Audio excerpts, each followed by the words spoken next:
서정덕의 JD모건 보도본부 증권부 서정덕 기자와 함께합니다. 어서 오십시오. 예, 반갑습니다. 예, 안녕하십니까. 예. 오늘도 숫자부터 보고 가시죠. 예, 숫자가 쭉 나오고 있습니다. 오늘은 14라는 숫자를 한번 선택을 해보도록 하겠습니다. 네, 14는 무슨 의미일까요? 예. 지난주에는 글로벌리하게 대형 이벤트가 굉장히 부재했습니다. 그런데 이번 주에는 이제 굵직한 이벤트들이 많이 기다리고 있거든요. 네. 일단은 현지 시간으로 13일에는 미국의 5월 소비자 물가지수, 이른바 CPI 지수가 발표가 되고요. 13일부터 14일에 개최되는 연방공개시장위원회, 우리가 FOMC라고 불리는 연방공개시장위원회가 개최가 됩니다. 14일에 우리 시간으로 이제 새벽이 되겠죠. 새벽에는 금리 결정이 되고요. 또 제롬 파월 연준 의장의 기자회견, 그리고 연준의 경제 전망치들이 나올 텐데 그러다 보니까 14일이 굉장히 중요할 것 같아요. 그래서 14일을 꼽아봤습니다. 네, 아무래도 관심은 FOMC로 갈 수밖에 없을 것 같은데 어떻게 전망하고 계십니까? 일단은 금리 인상의 사이클을 이번에 좀 점쳐볼 수 있는 그런 변곡점이 될 수 있지 않겠냐라는 시장의 전망이 지금 지배적입니다. 예. FOMC 회의에 관심이 쏠릴 수밖에 없는 이유가 되고요. 일단 대다수 전문가들은 이번 회의에서 연준이 금리를 동결하게 되고 오는 7월 혹은 이후에 한 차례 정도 0.25%포인트 정도 금리를 동결하지 않겠냐, 이런 의견들이 지배적입니다. 실제로 패드워치에 따르면 연준이 이번에 기준금리를 동결할 확률은 78%에 이르고 있는 상황입니다. 이를 반증하는 것들이 고용지표를 보면 되는데요. 연준이 굉장히 중요하게 생각하는 지표 중에 하나가 고용, CPI 등입니다. 고용 같은 경우에는 세 가지를 봐야 됩니다. 일자리 숫자와 실업률, 임금 인상률을 봐야 되는데요.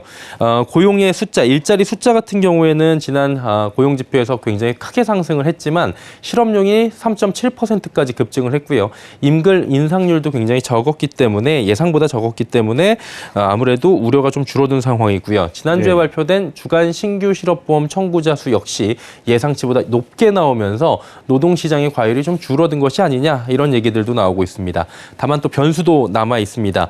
FOMC 결과 나오기 전에 13일에 지금 뭐가 있다고 말씀을 드렸죠? CPI 결과가 그렇죠. 나온다고 말씀을 드렸잖아요.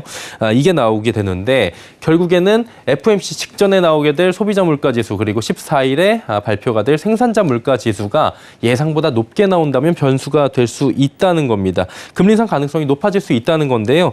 미국의 지난 4월 CPI 상승률은 4.9%로 2년 만에 이제 4%까지 내려온 상황입니다. 현재 5월 CPI 같은 경우에 4.7% 상승을 예상하고 있고요. 생산자 물가지수 PPI 같은 경우에는 2.1% 상승을 점치고 있는 상황입니다. 두 물가지수 상승률의 둔화 추세가 확인이 된다면 금리 동결 가능성은 한층 커지게 되는 건데요. 예. 고물가가 지금 지속이 되고 있는 게 한 가지 좀 걸리는 부분입니다. 그러다 보니까 호주의 중앙은행과 지난주에 캐나다 중앙은행은 깜짝 금리 인상을 단행했는데 여전히 이 부분은 부담으로 작용을 하고 있습니다. 네, 금리를 깜짝 인상할 확률도 있다는 건데 예. 만약 인상하게 되면 증시에 부담이 되겠죠. 그렇습니다. 일단 시장에선 여전히 인플레이션이 매우 느린 속도지만 계속해서 진행이 되고 있다, 이렇게 평가를 하고 있습니다. 우려가 있거든요. 예. 조금 전에 말씀을 드린 대로 호주 RBA 그리고 캐나다 중앙은행 BOC 같은 경우에는 예상을 깨고 깜짝 금리 인상을 단행했는데 고물가가 모두 우려가 된다는 거였습니다. 미국도 그러지 말란 법이 없다는 거겠죠. 그리고 연준은 지난 3월 회의에서 올해 최종 금리 상단을 5.1%로 잡았습니다. 그렇다면 지금 상황에서 한 차례 정도 더 금리 인상을 할 여유가 있다는 것이기 때문에 이번 혹은 조금 전에 말씀드렸다시피 다음번에 금리 단행을 할 수도 있다는 가능성을 열어둬야 하는 상황입니다. 예. 이런 이유 때문에 많은 전문가들은 이번 6월에 대해서 굉장히 좀 중의적 표현인데요. 매파적인 동결 가능성을 예상하기도 합니다. 즉 금리 인상 사이클은 멈춘 게 아닌데 추가 인상의 가능성도 충분히 있다. 이른바 동결은 하지만 끝날 때까지 끝난 게 아니다라고 매파적인 이야기를 하게 된다는 겁니다. 예. 매파적 동결도 아닌, 만약에 말씀해 주신 대로 연준이 깜짝 인상 카드를 꺼내 들었을 경우에는 지금 증시가 상승 랠리를 연일 펼치고 있고 미국의 S&P 500 같은 경우에는 기술적으로 이제 상승장에 접어든 20% 상승까지 저점 대비해서 올라온 4,300선을 장중에 뚫었거든요. 이 상승세가 좀 멈출 수 있다는 겁니다. 최근에 대형주들이 상승하면서 지수를 견인하고 있고 대다수 종목은 여전히 하락 추세를 벗어나지 못한 상황 속에서 만약에 이렇게 금리 상승이 단행이 될 경우에는 증시의 랠리에 제동이 걸릴 수 있다는 겁니다. 실제로 지난 2000년도 그리고 2008년도를 살펴보니까 약세장에서 지수가 20% 오른 기술적 상승장 뒤에 다시 하락한 경우도 있었던 만큼 이번에 FOMC 이후에 강세장이 이어지는 것도 확인해 봐야 될 것 같습니다. 네, 이외에도 봐야 할 이벤트가 있다. 있다면 또 무엇이 있을까요? 이번 주 슈퍼위크라고 많이들 불리고 있습니다. 네, 아무래도 연준의 들어보셨죠.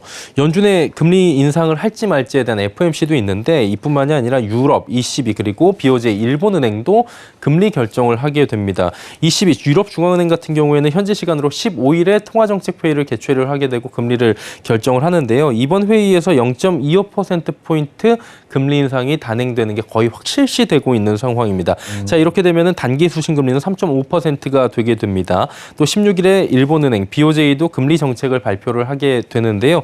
시장에서는 현 정책을 그대로 한마디로 금리 동결을 할 것으로 예상을 하고 있습니다. 예. 다만 우에다 가즈오 BOJ 총재 기자회견에 따라서 향후에 긴축 정도의 가늠을 좀 해볼 수가 있고요. 이에 따라서 엔화 가치 흐름이 달라질 수 있고 니케이 지수의 상승세도 조금 변곡점이 될 수 있다. 이런 분석도 나오고 있습니다. 네, 분석까지 들어봤는데요. 오늘 말씀 여기까지 들어보겠습니다.